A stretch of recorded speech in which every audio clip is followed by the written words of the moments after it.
Class 12th military history 375 का नया syllabus आ गया है।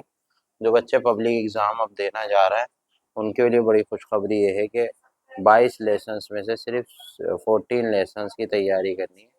8 लेसन टीएमए में आ गए, उनकी नहीं है। जो बच्चे पब्लिक एग्ज़ाम देने जा रहे हैं अप्रैल या अक्टूबर में, उनके लिए।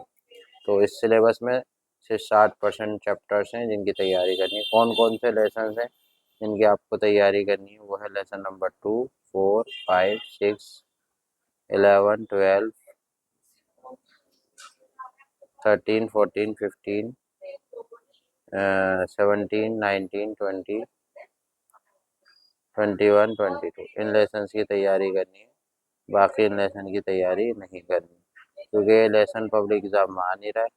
तो ये इनके आ रहा है, उनकी तैयारी करिए बढ़िया करके, और जो नहीं आ रहा है उन्हें छोड़ दीजिए, क्योंकि वो आपके टीएमए में आ गए। टीएमए बनाया था आपने उसमें। अगर नोट्स, असाइनमेंट या इम्पोर्टेंट क्वेश्चन आपको चाहिए किसी भी मीडियम में, हिंदी, इंग्लिश, उर्दू, तो आप मुझसे रब्ता कर सकते हैं, आपको मिल जाएंगे। Thanks for